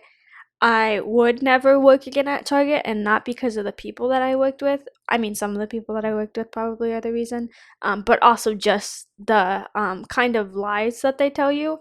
When I worked at Target, I was super passionate about the job, and I was doing everything I can. I wanted to move up even further than team lead. I wanted to be an executive team lead at one point. Um, but then I realized even giving my all, that was never going to be enough. And like if I became an ETL, it would be giving more of my time. And as much as Target says that they want work life balance, there's not. And I would argue that there is for people who are higher in the organization. But for others, there's not. You have to fit the business needs. I yeah. heard that so many times. Like, well, this doesn't fit the business need. This doesn't fit the business need. But what about my need? My need as an employee, as a human, as like my mental health? Like, what about that? Like, you have to then choose between people's well-being and a business need. Hmm. And that's I mean, it's a harsh reality, and I understand as like a business that's what has to happen at sometimes. Um but I hear this all the time. If I die tomorrow, I'm going to be replaced. Like, they're going to replace me. They're going to post a job posting the next day, Oh and no, like yeah, it's it's so it's like spendable and why stuff. would I like not say why would I work hard, but like then you still need that balance. And I think that people throw that around, or they think that like work life balance is like this like term that they can make their own definition for, but there is a definition for it. Like it's in the name, work life balance. And like balance is different for some people what that balance looks like, but I feel like it definitely needs to be on the individual and not like the head of an organization determining what that should look like for you. It's okay if like your balance is different than my balance, but the point is that it should be on your terms. Hmm. What that balance looks like is on your terms and not someone telling you what that should look like for you. Because like if you're okay with like throwing like not having as much time to yourself because like that's what you want to do, that's fine, but like it shouldn't be because the head of your organization is telling you that you have to. And Yeah. I think that's a huge thing, is like knowing that. And there's a lot of people that don't, especially I feel like people in like my position where they've been in the job search and they'll pretty much do anything to get a job. Sometimes we like feel that we have to waive what we think that looks like. And I don't think that should be a thing too. I think that we have to stand strong to what we need as people. When you're figuring out what you deserve, people just forget that everyone's human at the end of the day, and we Hmm. all have different needs. There's Maslow's hierarchy of needs of what every human needs, but then there's also like just needs that for instance, like I'm someone who needs like quality time is my love language, and like in my job I need to feel like I have impact and Yeah. purpose. And that might not be the case for some people. Some people can just have a job and it be a job to supply income and it's nothing more than that. But like for me, my a lot of my purpose is tied into the the impact I have in this world, the impact that I have in not just my personal life and the people I meet, but the impact I have at the job I have now. Like the greatest thing that I can say about my current job is that I'm providing like actionable like results. Like I'm showing the purpose I have, and I'm like helping my company grow, Hmm. and that's more than I can say that I felt like in other jobs. So like that's important for me. It might not be important for everyone else, and like but I also think that's important to you too, is feeling like you have. I know when you were at your previous job, part of the thing was felt like you weren't listened to, you know? Hmm. And like Yeah. it that was that's something that you want to like have in whatever you do, yeah. right? I mean, having the ability to know that your input is valid, is not just Valuable. not just valid, but also valuable. And then once that starts to go away, it's like, what's the point of even being here? And because it seems like, not to say that no one's listening, it's just more on the fact that like I've been there for years and I kind of know what I'm doing. And again, Yeah. I was always willing to listen to other people's like, oh, that's a good idea. Oh, that's a bad idea. Oh, I mean, let's just table that, or whatever the case was. Yeah. But yeah, I mean, it's just being able to look at the numbers, the analytics. Like, I feel like people just don't look at that stuff and just think like this is gonna work Yeah. I and mean, whatnot. that's difficult. Like, Yeah. I actually had a conversation this week. I was on a Zoom call with like my manager and one of our other SEOs. We just recently hired another SEO to assist me, Mhm. and like he's like my partner in crime now. He's great.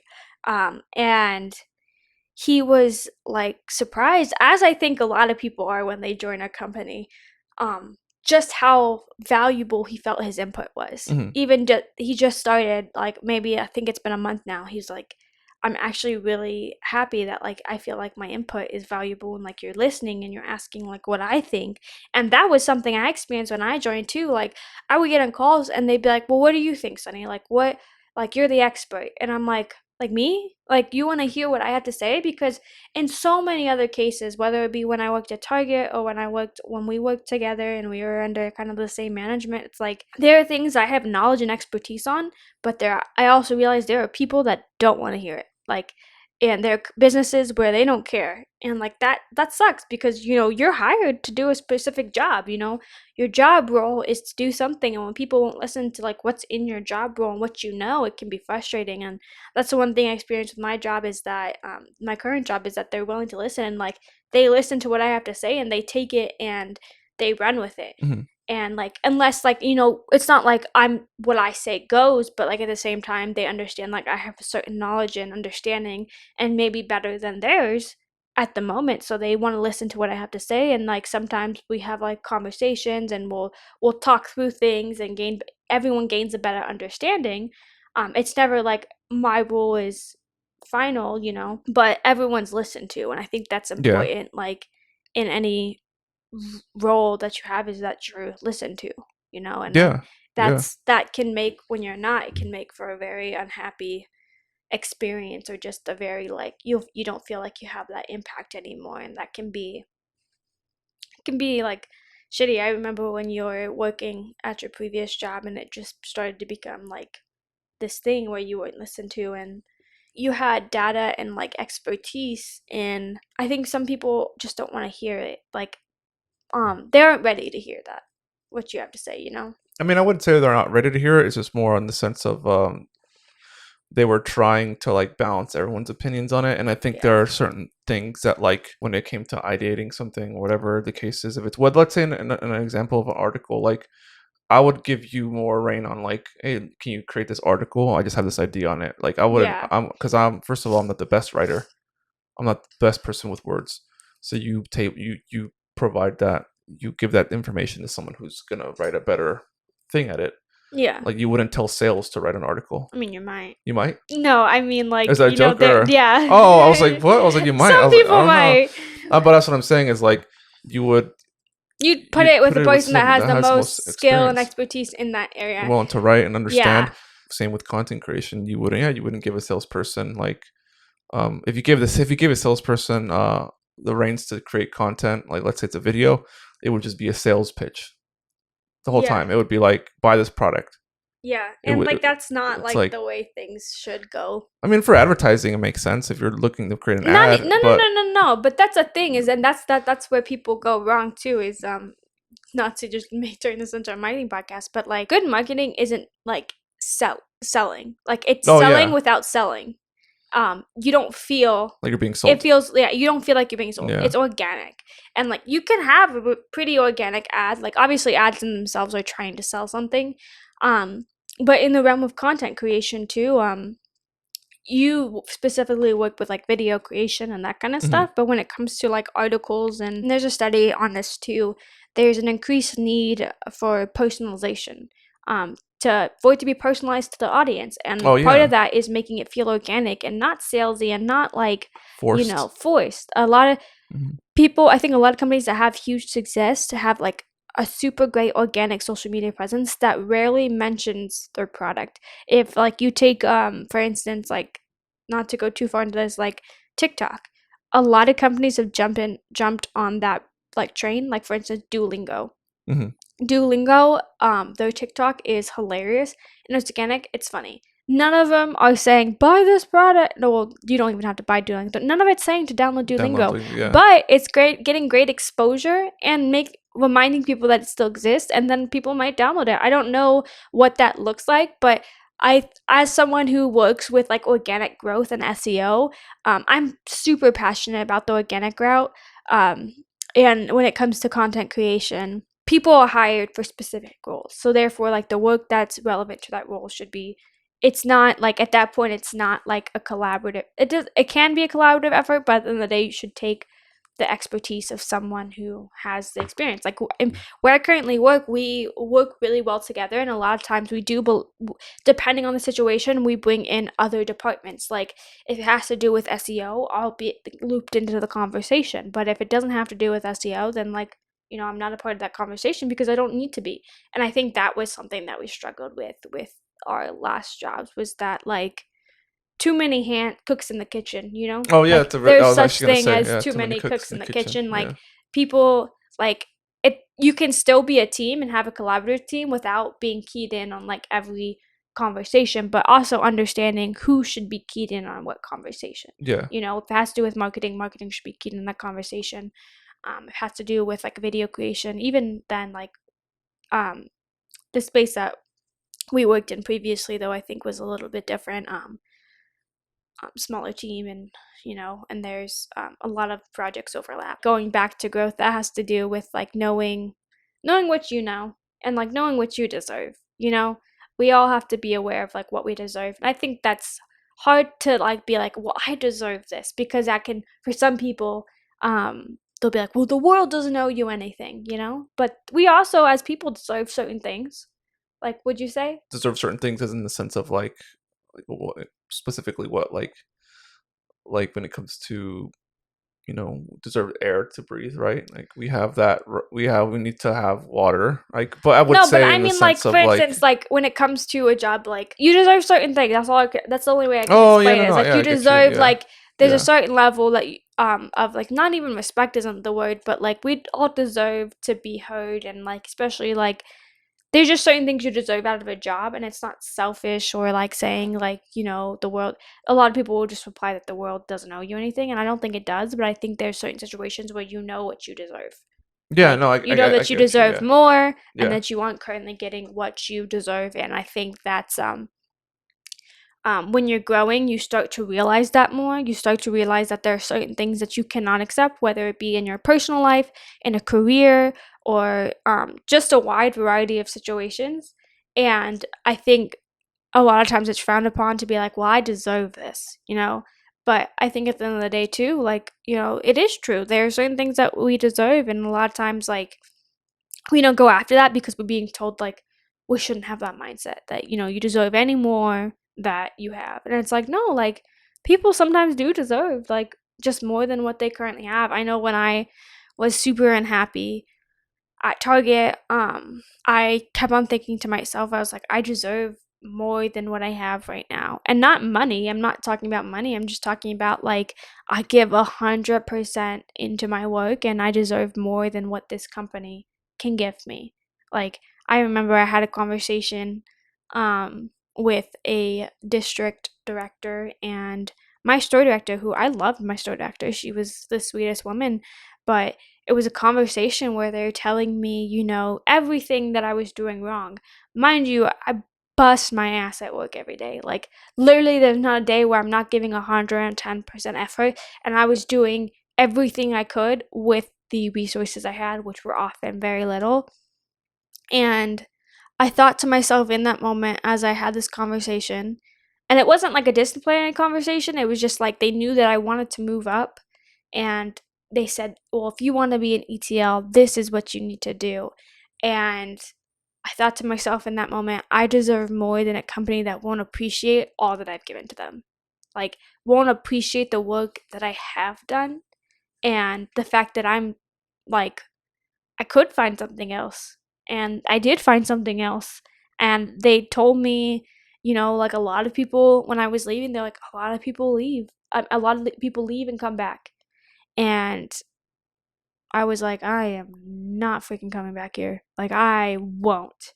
And because I know what I deserve, and I know that, like, there wasn't a future for me there where I was going to feel appreciated for what Mm-hmm. I did, especially because some of, like, the people there were never going to see me for what I was doing, like what I was trying to do. And, the empathy that I had for our team members, like, it's rough. It's rough out there in retail, I'll tell you that. But that conversation made me realize I deserve way more than they're ever going to be able to give me. Mm-hmm. And that was hard because it's like, okay, well, I deserve more. Where do I go find more? Because they genuinely make you believe that, like, you won't find a better opportunity, or that you'll come back. Like, that was what I was told, like, you'll come back. And I was like, I won't be back here, like, because I do deserve more than this that you're willing to give me. Which I will say, I was in a better position than some people. Like, I had coworkers at Target that had worked there longer than me that were making less than me. And like I said, it wasn't a money thing. Like, the money was one thing. Obviously, I needed to do what was best for myself financially as well. But just the treatment, like, that I had there, like, I think, I wasn't treated the worst. Some people were treated worse than I was, but they were never gonna appreciate me for what I had given, the Yeah. time that I had given. And at the end of it, it's like, I felt like as much as I wanted to make an impact there, as much as I wanted to succeed, like, it was never going to be enough, Mm-hmm. ever. And, like, I don't think anyone should feel like that. And it's when you recognize that, you definitely have to figure out where you move on from there, Mm-hmm. like, where you go. It's like, what do you do now? Like, where do you go from here, and what will you allow for myself? And so when I took my obviously, I took a different job after that. We worked together for a short period of time. And even there, as I loved it in the beginning, um I realized too, I was like, this also can't be it, Mm-hmm. especially with the way things, like, played out eventually. It's like, I deserve to be appreciated for my knowledge. I deserve to be heard, no matter whether people like being told that they don't understand or not. Like, I have a certain understanding of expertise, and that deserves to be appreciated and valued. And doesn't mean you have to do what I say, but it deserves to be heard, Mm-hmm.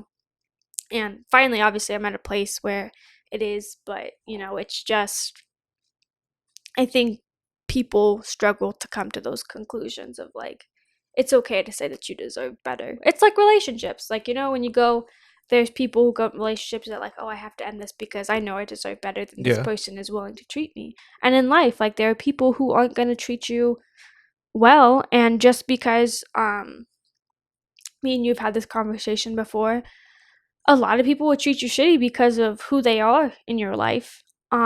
And when you realize you deserve more and you won't take that from people, it's hard for them to swallow or hard for them to understand. I think we've experienced that recently. It's one thing to say what you deserve in a career, but it's another thing to say, like, what you deserve out of people, or what you won't put up with from people. And that's been hard for me, going through, like, this trying time in my life. As much as certain things are falling into place, other things feel like they're falling apart because we realized that we deserve certain things from people that they aren't willing to give or understand. And I know that, like, I think that's been hard on you. I think for me, I kind of came to an understanding of, like, I can't make everyone happy, even if they're family. And there's a saying that blood is thicker than water. But their saying isn't finished. Like that's just half of the saying. The saying goes on to basically say something along the lines that like Yeah. the blood of the covenant is thicker than the water of the womb. That means that basically sometimes the people that we are stuck with aren't necessarily the people kind of that we're meant to have in our lives. Like sometimes the bonds that we create are gonna be stronger and better than ones that we were given. So I say that because there's this idea out there that like family is your family no matter what. And while I believed that for a long time, um, I found that like the bonds that I've created have also often been the ones where I was treated better and the ones where like I'm valued and respected. And I think often people say that you should just take like just allow family um let family get away with things specifically because they're family. Hmm. And I think it's toxic just because it kind of sets a precedent of like what you're like how people can treat you. Hmm. Like what you should accept from people. And like to me it doesn't matter who you are to me if you're not going to treat me like well, if you're going to treat me like however you want to treat me, like I can't accept that. Like, why, if I'm not going to let a stranger treat me like that, why would I let you treat me like that? And that's a hard thing to deal with when you're growing, especially like for me, I wanted this large, big family, and moving here, I thought I would have that. I thought because I was closer to a family I hadn't really seen a lot growing up that it would be different, but it's not necessarily, and I've had to realize that again, it goes back to what you deserve. We deserve a level of, humanity, like empathy, especially when it comes to family. You know, we always say that, you never know what someone's going through, and that applies to strangers on the street, Hmm. people who are having a bad day in a restaurant, a server, whoever's bringing you coffee might be having a bad day. So, like, kind of don't hold it against them. Hmm. Um, but there's a certain empathy I think people lack when like their family and they just expect a certain they expect that because you're family that like I feel like anything goes. That's my experience. I don't think everyone experienced that, but recently I've talked with a lot of people too where and I've read a lot about it. It's like, you have to kind of set boundaries of what you're willing to accept from people. And it's been hard for me because as much as I love my family and as much as I want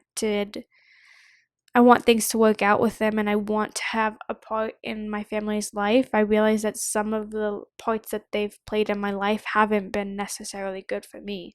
And not like in a transactional way, but it's hurt my mental health.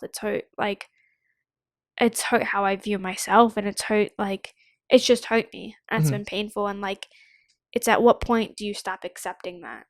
I think that's something that we've talked about a lot. Yeah, no, definitely we have.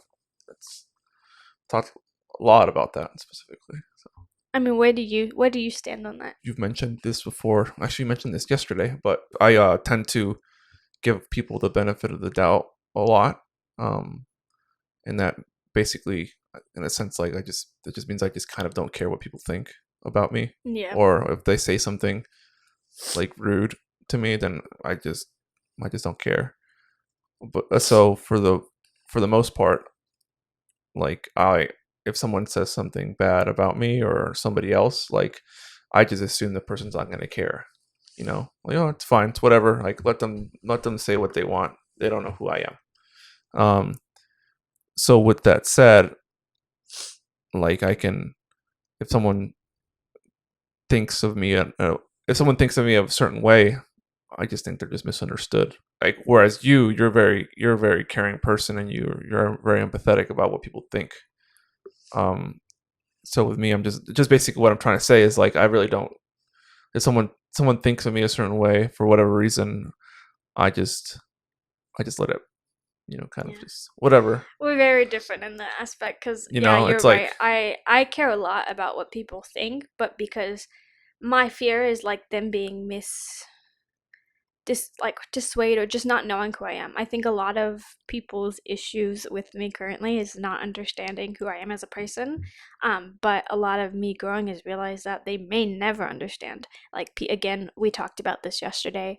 Um, People have this image of who you are, and like sometimes changing who they think you are is impossible or just not going to happen. And I it's not even so much I mean I do care how people view me. That's an issue I have, is I care a lot about how people see me, and I fear that like they don't see me for who I truly am. But I think something that we came into struggle with is like how they see other people in your life. Like for instance, like you say that you don't care about how people see you, but like I think it's different too when they start to see like make judgments, for instance, of like who you're with, which is me, you know? Oh no, yeah, and then there's that whole aspect of it, and then again that kind of contradicts. I just find it. I mean, I'm gonna say I find it funny, but obviously it's not funny. No, I know what you mean though when you Yeah, say that. when I say that, I'm just kind of like, it's just then they can go about trying to judge others when they try to tell you not to judge anyone else. Again, I don't think it's good to judge people. I think it just kind of shows a bad characterization of a person if all they do is judge everyone Based off every what day. they see, you Yeah, know? based on what they see, but they don't truly understand. Like I guess why I can care less what somebody thinks about me, whatever it is, because they don't know who I am, and why let that thought run in my mind about like, oh well, maybe I am this way or whatever it is, and then I'm just gonna end up like spiraling. You end up spiraling into this thought of like, maybe I am. I mean, you do this a lot. Like maybe I am. Maybe I am this way. Maybe I am X, Y, Z. Whatever it is, fill It's in the I mean blank. it's hard when And people are like when people are telling you mhm. what they think that you are, and you have obviously I have this very different perception of myself. But there's this quote that they say all the freaking time in retail, and I hated it because I think All it's kind of perception is reality, yeah, right? perception is Yeah. reality. It's they used to tell me that at Target, the way people perceive you is reality for them. Hmm. You know, it's reality for them. So it's on you to change what that perception is. Hmm. They kind of almost like influence you to change how people see you. And the thing that I struggled with at Target, but continue to struggle and it follows me in life, is this perception as reality thing. Is like it kind of makes you think that obviously you should care about what your perception, how people perceive you as a person. Like, you know, you want how people perceive you to be positive, but when it's negative, it's kind of hard to change that perception anyway, because some people are very set on like first impressions. But when I worked at Target, it was in this regard of like I don't even know where the conversation was going when I had this conversation with other leaders, but they kept on saying perception was reality, and that like the way other leaders perceive me is reality for them. So if they perceive me as rude, or they perceive me as like I don't even know how they perceived me. It was never mentioned, but like that was reality for them. Like that was reality for so it was up to me to change that. Yeah. But it's not my to me it's not my problem if you don't see me for who I am, you know? If you can't see all the effort and work I put into my job, why is that my problem to change your mind, you know? Change your mind just because you were misunderstood. And I told that to I think I either told it to my store director in this conversation that I had. You know, they just don't understand me. You know, they don't understand who I am, and they don't understand. Like, I feel like if they understood who I am as a person, they would see the reason that I do the things the way I do. And this wasn't by no means like I wasn't doing anything like outrageous, you know. Yeah. But like, I have the thing at Target that was they have a very set way that they think their leaders should lead. Hmm. And leadership, if you like know anything about it, like there's not one right way. Um, but there are some like tools that you can use to become a great leader. And I don't think I was the best, but I definitely had empathy, and I think that was something that lacked there.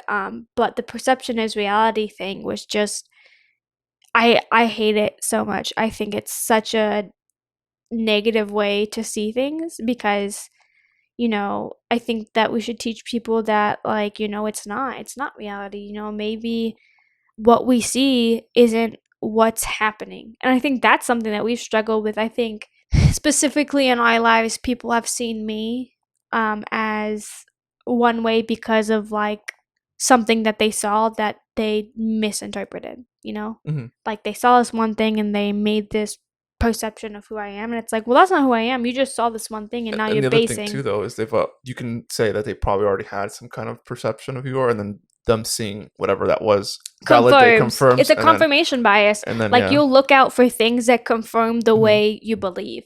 And that's negative in itself. That's confirmation is not a negative word, but it is. Like they'll look for things to validate the way that they see you. Hmm. And that sucks because it's like that doesn't give person the benefit of the doubt that, like, maybe when you saw these things that they were going through something, or like, and that's not an excuse to act like negatively, nor did I think I ever acted really negatively, but everyone has a different dynamic and everyone's different, and they shouldn't be judged for that. They shouldn't be you know that's why I'm not big on first impressions. Like, I don't think I make the best first impression, nor do I try to change it, because I'm just me. Hmm. And like anyone who's met me knows that you've got to hang around me a little while to really kind of know who I am. You're not going to get a feel for who I am just off like, one Hmm. encounter. And for instance, when I met my roommate in college, Delsa, it was very stressed during move-in. I had been arguing with my mom the entire way to Tallahassee, the entire 4-hour drive,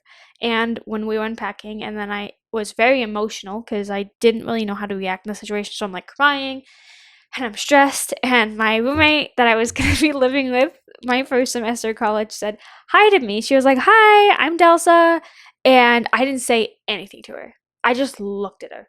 And it wasn't because I'm a rude person. It's because there were a lot of external factors going on. And Delsa goes, "Man, she's a bitch."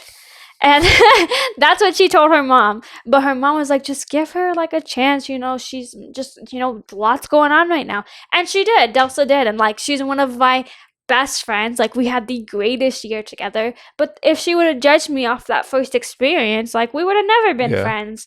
And I think I'm lucky enough to be in a situation where I was surrounded with people that were willing to give me, like second chances and like kind of just get to know me more. But that's not how the world is, and that's a hard thing to realize too. Is that you've got to surround yourself with good people. Um, and in college, I found a lot of that. Like Delsa, Issa, and Sierra, they were my roommates. They're probably some of still the best people I know. And I think we were such an odd match for each other, Hmm. but it ended up really well. And then my friends like that I met in by working at Target, and like obviously it's funny, the friends that I met working at Target, like Spencer for instance, we ended up living in the same complex, apartment complex, and we became friends, and like we kind of all understood like I always joke with Spencer, the first time I met him I thought he was an asshole. Like I did, because he looked at me like I was so stupid, and that's not, and it also was me perceiving that he thought I was Yeah. stupid. It might have not been that he did.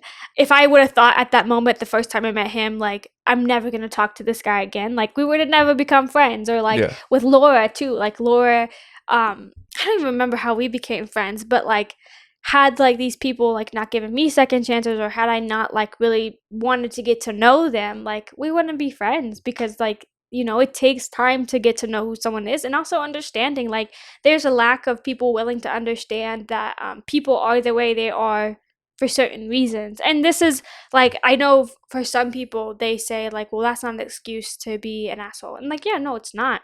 But if someone's not necessarily being an asshole, if someone's just going through something, I think it's important to understand like why someone is the way they are. Like I understand like why you are the way you are, like, and you understand why I am the way I am, because you've taken the time to get to know me and ask me questions. And the same thing with my friends, like I know why they are the way they are, and they know kind of why the way I am.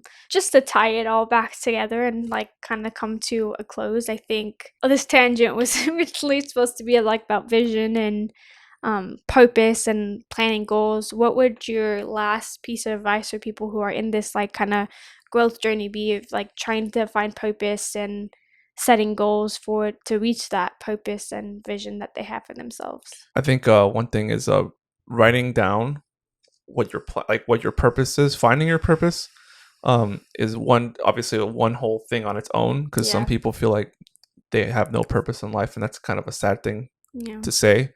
But everyone has a purpose here. Where it's crazy to think. I mean, I don't know how often I've told you this, but it's literally a miracle that you're born. Like once you realize that, then you're like, wait, so that means I have something to do while I'm here. while I'm here. Yeah, just find your purpose. There's different ways to do it. I don't think this is the right like podcast for me to say like what you need to do, but I mean, just like reach out to people that you trust, and yeah, just write things down, and like slowly but surely you'll find like what you want to do with your life, whether that's whatever that is. I think my piece of advice to ending this is obviously I agree with writing things down. I think writing things down kind of cements it. It gives you like something to hold yourself accountable to, but also find a great group of people to help you hold yourself accountable, but not even just to have as like support. I think something that's helped me through the past couple years of my life, even though I'm super far away from some of my friends that I have, we're all in different places, like I living in different states across the country.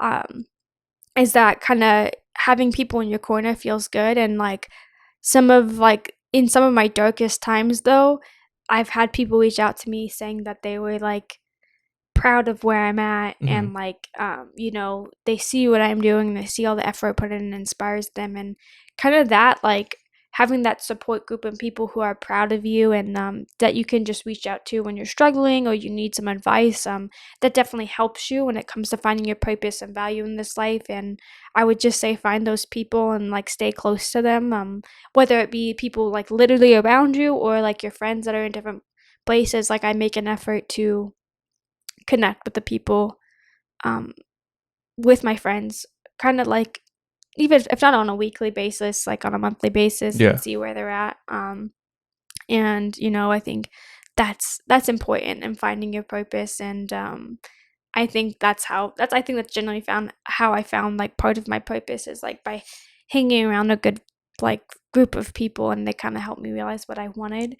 And then also like just not not letting the world tell you what you're supposed to do, and just finding it for yourself. Finding your purpose can be difficult, but I think part of the trial is not letting the world tell you what's possible and what's not possible. So Hmm.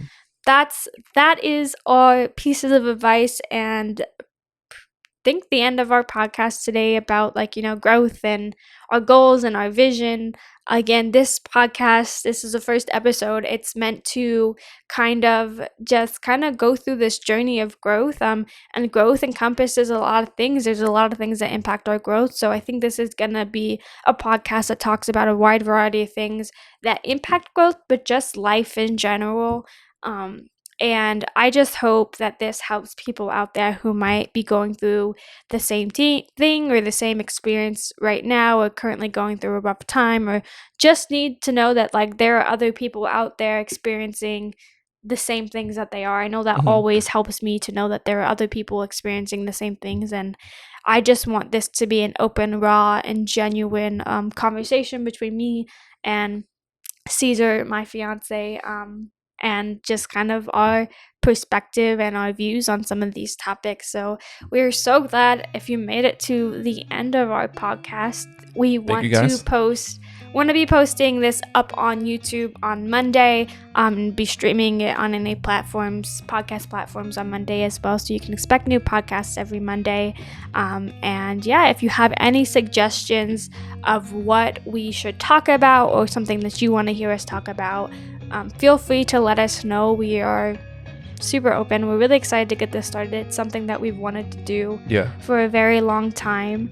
And it's not just because we love the sound of our own voices. We just want to help people out there too. So again, this was Growing Together with me, Sonny Vasquez. And me, Cesar Santos. And yeah, we hope you enjoy, and we'll see you next week.